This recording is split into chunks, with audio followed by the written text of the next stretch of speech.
Hello, welcome to my channel Kishori learning point. आज हम 8वीं क्लास के चैप्टर नंबर फर्स्ट पढ़ेंगे, फसल उत्पादन एवं प्रबंधन।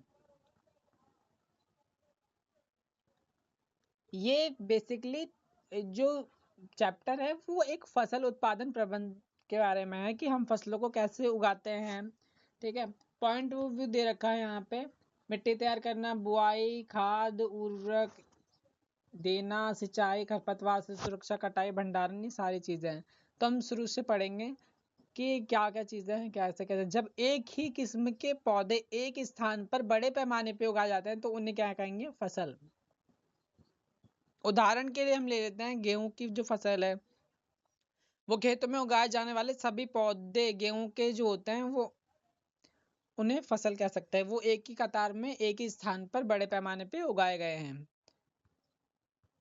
खरीफ फसल किसे कहते हैं? वह फसल जिन्हें वर्षा हेतु में ही बोया जाता है, खरीफ फसल उन्हें कहते हैं। भारत में वर्षा हेतु सामान्य जून से सितंबर तक होती है। जैसे कि धान, मक्का, सोयाबीन, मूंगफली, कपास में क्या आते हैं? खरीफ फसल में आते हैं।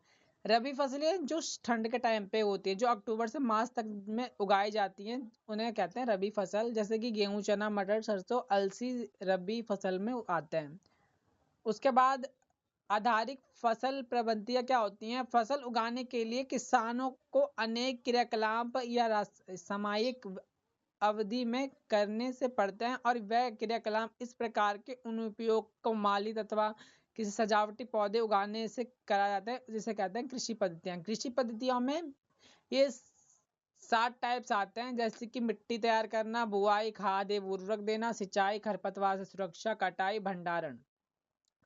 मिट्टी तैयार करना, पहले हम ये चीज पढ़ेंगे कि फसल उगाने से पहले मिट्टी तैयार करना प्रथम चरण है, और मिट्टी को पलटना और उसे पोला बनाने में कृषि की जो महत्वपूर्ण जो एक केचुआ होता है वो सबसे बड़ा हेल्प करता है। इसे जड़ें भूमि की गहराई तक जाती है। पोला मिट्टी में गहराई में धसी जड़ें सरलता से श्वसन कर सकते हैं। श्वसन का मतलब सांस ले सकती हैं।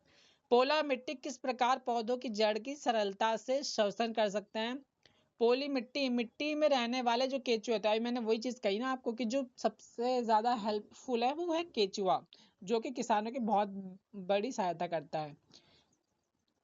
सूक्ष्म जीवों की वृद्धि करने में सहायता करता है, और यह जीव किसान के मित्र होता है, क्योंकि ये मिट्टी को क्या करते हैं? उलट पलट कर पोला करते हैं तथा ह्यूमस बनाते हैं। परंतु मिट्टी को पलटना और पोला करना क्यों आवश्यक है?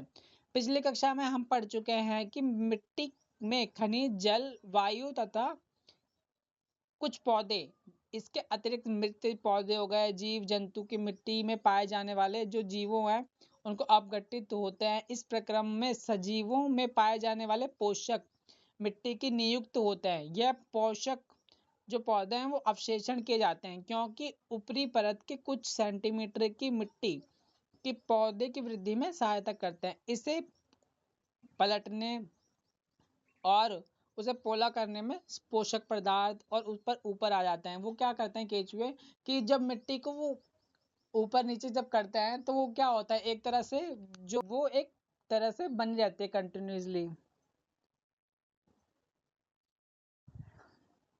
और जिससे क्या होती है मिट्टी 2 इंच तक कम से कम गहराई तक आ जाती है, क्योंकि वो जो केचुए होते हैं वो ऊपर नीचे करते रहते हैं उस मिट्टी में। और पौधों के इन पोषक पदार्थों का उपयोग कर सकते, और उसी मिट्टी में अगर कोई बीज आप रोपण करोगे तो वो क्या होगा? वो हो जाएगा बीज।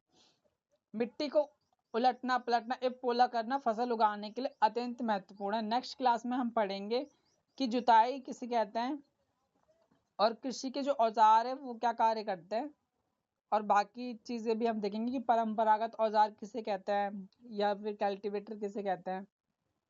आज के लिए इतना ही, बाकी नेक्स्ट क्लास में हम बताएंगे। Thank you.